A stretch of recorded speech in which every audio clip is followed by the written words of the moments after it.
मेरा 90 की 90 सीटों के ऊपर हमने चुनाव लड़ना है, मजबूती से लड़ना है।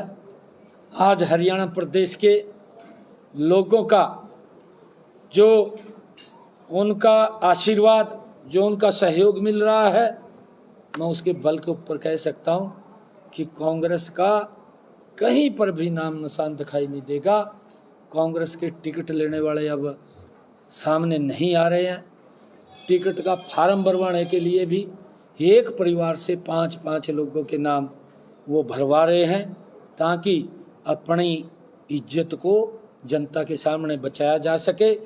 क्योंकि कांग्रेस ने, भूपेंद्र हुड्डा ने अपने पिछले 10 सालों में हरियाणा प्रदेश के लोगों की इज्जत को तार तार करने का काम किया था। अब उनका कोई खाना नहीं बचा, दुकान खाली हो चुकी है हुड्डा साहब की, कोई सामान हुड्डा साहब के पास नहीं है। और लोग जब खाली दुकान होती है और बाहर उसमें कुछ झूठ का सामान पड़ा हो तो देखने के लिए लोग चले जाते हैं, कोई एक दो, परंतु देख करके वो भी वापिस हो जाता है। कांग्रेस की हालत बड़ी पतली है, कांग्रेस का को कोई चाह नहीं रहा। कांग्रेस की नीति गलत है, कांग्रेस की नीति गलत है और कांग्रेस का नेतृत्व भी सही नहीं है। मैंने आज जब नेतृत्व की बात है तो मैंने उनसे कुछ सवाल करे हैं कि हमें जिज्ञासा है, देश को स्पष्ट करने का काम करें। बड़े गंभीर है, कोई वैसा नहीं बोला मैंने, ये बड़े गंभीर मामले हैं, देश की सुरक्षा के साथ जुड़े हुए हैं, देश के विकास के साथ जुड़े हुए हैं। ये बताने का काम करें, देश की भूमिका क्या रहने वाली है वो स्पष्ट करने का कांग्रेस पार्टी का है। आपने कहा कि रहे हैं जेपी दलाल, उन्होंने जिस तरह से भाषण में कहा कि कांग्रेस की अगर भगवान की सरकार आ भी गई तो हम हमारे दिल्ली वाले 6 महीने भी नहीं रहने दें। क्या ये स्पष्ट है कि बीजेपी जो दूसरी पार्टियों की नहीं नहीं, किसने कहा कि आ रही है? नहीं नहीं नहीं नहीं ना, चलो उसने किस मंशा के अंदर, क्या उसका क्वेश्चन होगा, उसने किस भाव के अंदर कहा होगा, वो उससे आप पूछिए। परंतु हरियाणा प्रदेश की जनता ने ये बिल्कुल स्पष्ट कर दिया है कि जब 4 जून को रिजल्ट आएंगे, भारतीय जनता पार्टी की सरकार 4 अक्टूबर को नरेंद्र मोदी जी के नेतृत्व में भारतीय जनता पार्टी की सरकार। प्रधानमंत्री जी, आपके 4.5 साल सहयोगी रहे दुष्यंत चौटाला, उन्होंने कहा है वो आप कभी बीजेपी के साथ नहीं जाएंगे। और रही बात अगर नंबर्स आए तो इंडिया गठबंधन के बारे में सोच सकते। देखिए, क्योंकि हमारा सहयोगी दल कांग्रेस क्योंकि रहा है और हमने, क्योंकि हमारी सीटें पिछली बार कम आई थी और उसके कारण से हमने हरियाणा प्रदेश के लोगों को एक स्पष्ट और मजबूत शासन हमने देना था। नहीं, वो तो कांग्रेस, तो मैंने कहा कि वो उसके साथ आजकल उनका तालमेल चल रहा है, मैंने इसलिए कहा क्योंकि उधर ना वो जाए। कांग्रेस तो जेजेपी को ख़त्म करना चाह रही है, मैंने इसका कारण से कांग्रेस का नाम लिया। कांग्रेस जेजेपी को ख़त्म करना चाह रही है, क्योंकि मैं दुष्यंत चौटाला जी को ये बात कहना चाहूँगा कि थोड़ा मजबूत हो जा। पिछली बार 10 सीटें ली थी, भी ले ले कुछ थोड़ी बहुत ही।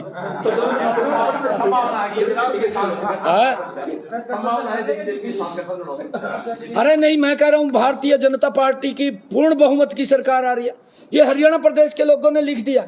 मैं तो इसलिए कह रहा हूँ क्योंकि आजकल दुष्यंत साहब का प्रेम हुड्डा के साथ हो रहा है, दोनों की आपस में गुफ्तगू हो रही है और दोनों एक दूसरे के प्रति आरोप भी लगाते हैं। आपके सामने है, मैं ये गुफ्तगू को कह रहा हूँ। हाँ, मैंने इसी करके सलाह दी है ना, मैंने सलाह भी तो इसी करके दी है, मैं सलाह क्यों देता। सीएम साहब, कांग्रेस कह रही कि आप चुनाव की तारीख को आगे बढ़ाने के लिए पत्र लिख रहे हैं, अगर 2-4 दिन बढ़ भी गए तो आप क्या करेंगे? नहीं, विषय उसका वो नहीं है। देखिए, कांग्रेस में फिर वो कहेंगे कि भाई ये क्या है, इसी कारण तो कांग्रेस समाप्त हो रही है। उसकी सोच छोटी हो गई है, पार्टी सिकुड़ गई है। जब पार्टी सिकुड़ गई, सोच छोटी हो गई, लंबा नहीं सोचते। क्योंकि कांग्रेस ने देश के ऊपर 55 साल तक शासन किया, 55 साल के अंदर तो सरकार रिटायरमेंट कर देती है, देश के लोग उसको रिटायर कर रहे हैं। कांग्रेस पार्टी को सिकुड़ गई है, उनकी सोच छोटी है। हमने क्योंकि उनको भी मालूम है हमारे माननीय अध्यक्ष जी की एक ये सोच थी कि कई छुट्टियां आ गई है। बताओ उनको क्या आपत्ति है?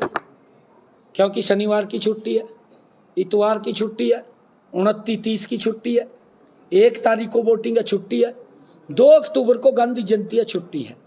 4 छुट्टियाँ 5 छुट्टियाँ ये बन रही हैं, 4 छुट्टियाँ बन रही हैं कि लोग अपना टूर का प्रोग्राम बना लेते हैं। क्योंकि हमारे माननीय अध्यक्ष जी सभी दलों के बारे में ये चिंता करते हैं, सभी लोगों के बारे में चिंता करते हैं।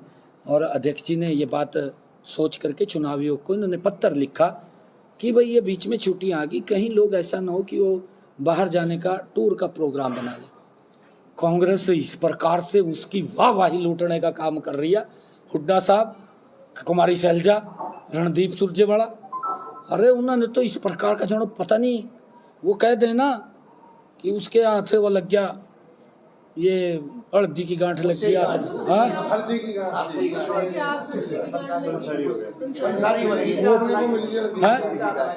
क्या ये इनके हाथ कोई गांठ लग गई, आप पता नहीं क्या। और उनके भी, हम तो ये सब के लोकतंत्र के फायदे के लिए बात माननीय अध्यक्ष की चिंता थी, उन्होंने पत्र लिख दिया। कुछ और दलों ने भी लिखा है शायद, मुझे ध्यान नहीं है, INLD ने लिखा, फिर उन्होंने भी चिंता। और एक इतना बड़ा कार्यक्रम 2 तारीख को बिश्नोई समाज का राजस्थान के अंदर एक बड़ा पर्व होता है, 1 तारीख का, वो सभी लोग वहां जाते हैं, उसको भी ध्यान में हमने रखा है कि वोट परसेंटेज लोकतंत्र के अंदर कम ना हो, वोट परसेंटेज बढ़े, ताकि स्वस्थ और स्वच्छ लोकतंत्र वो आए। इसकी चिंता करते हुए मैं तो आदरणीय अपने पार्टी के अध्यक्ष मोहनलाल बड़ौली का दिल से धन्यवाद करता हूं कि उन्होंने इतनी सोच रखते हुए चुनाव आयोग को तुरंत पत्र लिखा, क्योंकि लोकतंत्र मजबूत होना चाहिए। उनकी तो लोकतंत्र में आस्था नहीं है, उनको क्या मतलब है कोई वोट दे ना दे, उनका तो यह भी कुर्सी मिल जाए हमें, उनको ना किसी व्यक्ति से मतलब है, ना देश ना प्रदेश से मतलब है, कुर्सी से मतलब है। कुर्सी को चिपके हुए हैं, भी कुर्सी मिल जाए। कुर्सी तो बहुत दूर चली गई कांग्रेस से, अब उनके नज़दीक नहीं रही है।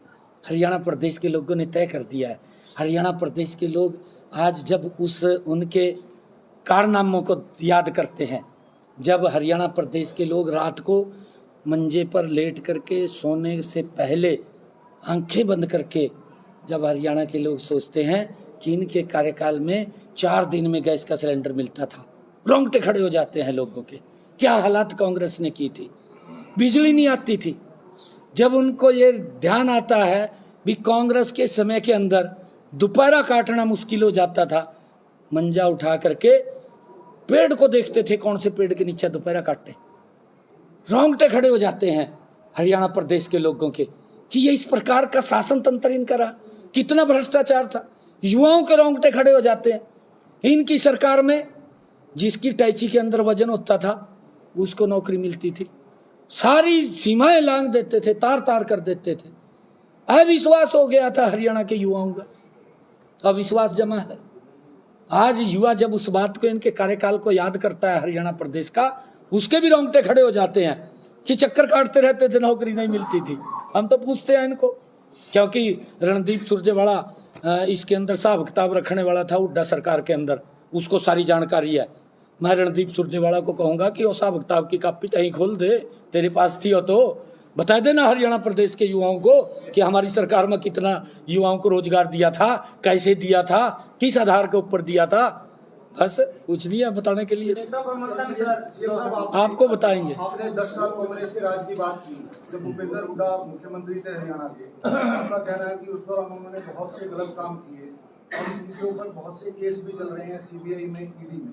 लेकिन उनका राज जाने के बाद 10 साल से आपकी सरकार है, जैसे आप कहते हैं डबल इंजन की सरकार है प्रदेश में भी और देश में, लेकिन फिर भी उन केसों में कोई कार्रवाई क्यों नहीं? कार्रवाई हो रही है।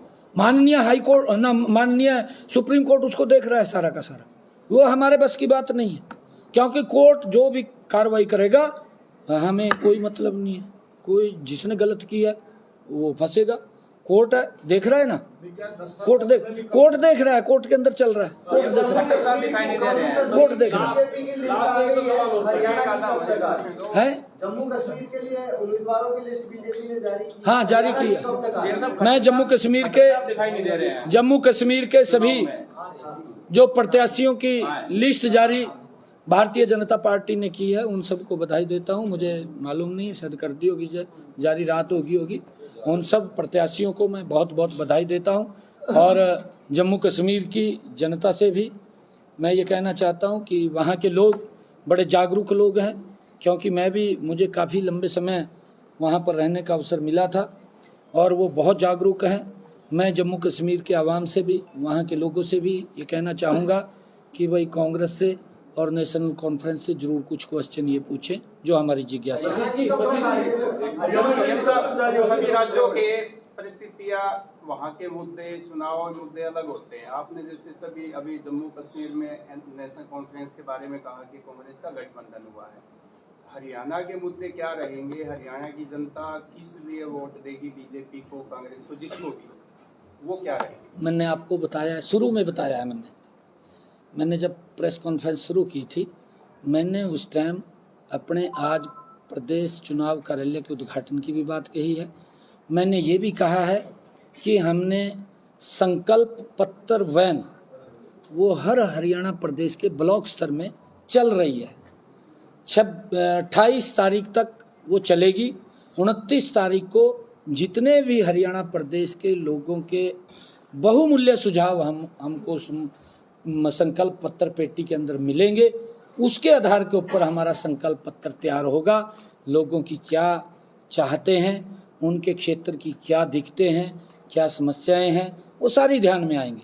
और जब वो एक बड़ा लोगों का सुझाव हमारे पास आएगा तो हमारा एक डॉक्यूमेंट, संकल्प पत्र वो तैयार होगा। और हमारी ये गारंटी है अपने संकल्प पत्र की, हमने पिछला संकल्प पत्र भी पूरा किया है और इस संकल्प पत्र को भी 100% पूरा करने की जिम्मेवारी हमारी सरकार की है। कांग्रेस ने जितने भी अपने घोषणा पत्र बनाए हैं, बस घोषणा ही है, धरातल पे नहीं है कुछ भी। आप देख भी लो। मुख्यमंत्री जी, कंगना रनौत आपकी पार्टी की सांसद है, उनकी एक स्टेटमेंट है, अगर केंद्र में सरकार मजबूत नहीं होती तो पंजाब भी बांग्लादेश बन जाता किसान आंदोलन के दौरान। कितना इत्तेफाक रखते हैं? देखिए, कंगना रनौत को पूछना चाहिए आपने, आपकी पार्टी की सांसद है। हाँ, वो सांसद हैं, हमारे सांसद बैठे हैं ना साथ में, रामचंद्र जांगड़ा जी हैं, हमारे सांसद हैं ये भी, जो जनप्रतिनिधि है। मैं कह रहा हूँ, आप उनसे क्वेश्चन पूछिए। और आप कहाँ से चुनाव लड़ेंगे अपनी बार? आप कहाँ से चुनाव लड़ेंगे अपनी बार? मेरे पास तो जिम्मेवारी 90 की 90 विधानसभा की है। आप तो एक ही जगह से लड़ोगे? हाँ, लड़ेंगे अगर हमारा पार्लियामेंट्री बोर्ड तय करेगा कि आपने चुनाव लड़ना है तो लड़े। चर्चाएं आ रही है वैसे हमारे जैसे जो भी चर्चाएं है, लाडवा से आपके चुनाव लड़ने की चर्चाएं है। नहीं, चर्चाएं तो पूरे प्रदेश से है रही है। अच्छा, सीएम साहब, खट्टर साहब दिखाई नहीं दे रहे हैं। खट्टर साहब कोई नाराजगी है? क्यों? आज भी उनका कुरुक्षेत्र में कार्यक्रम है। दिखाई नहीं दे रहे, रोहतक में आए थे, पिछले दिनों बैठक में रहे थे। केंद्र में मंत्री हैं अपने कहा। केंद्र में मंत्री है, पूरे देश का काम देख रहे हैं। नहीं, अरे एक बात और बताना चाहता हूँ, मनोहर लाल जी ने जो काम किए हैं हरियाणा प्रदेश में, तो पलट रहे उनको, कहाँ पलटे? बताइए मेरे को, कौन सा पलटा है? कौन सा पलटा है मेरे को बता दीजिए आप। तो मैं आपको बता रहा हूँ, ये इनके पास कोई मुद्दा नहीं है, ना तो कांग्रेस पे है और ना ही इस पर दुष्यंत पे है, ना ही अभय चौटाला पे। बस ये बोलते रहते हैं, कहा जी फैसले पलट दिए। रमा खबर ने बताया तो दो, कौन सा पलट दिया? एक भी नहीं पलटा बल्ले तो। सरपंचों की मांग थी जो नहीं, वो सरपंचों की मांग थी, वो सरपंचों की मांग, उसको पूरा किया है, पलटा तो नहीं है। एक्स सीएम साहब ने नहीं होगा ऐसा नहीं कहा उन्होंने कहा कि हम मंथन कराएंगे। हमने अधिकारियों का एक पैनल बनाया था भी, आप इसके ऊपर देखो। हमने सरपंचों को भी बीच में बुलाया, सरपंचों को बुला करके फिर निर्णय किया। ऐसा नहीं है कि उसको पलटा है। ये गलत प्लीड कर रहे हैं विपक्ष के लोग, क्योंकि मुद्दा नहीं है उनके पास। हमारी सरकार ये चाहती है कि गांव का विकास हो और गांव के विकास के अंदर सरपंच की महती भूमिका होती है। हमने उसको खूब पैसा दिया है और वो विकास करवा रहे हैं।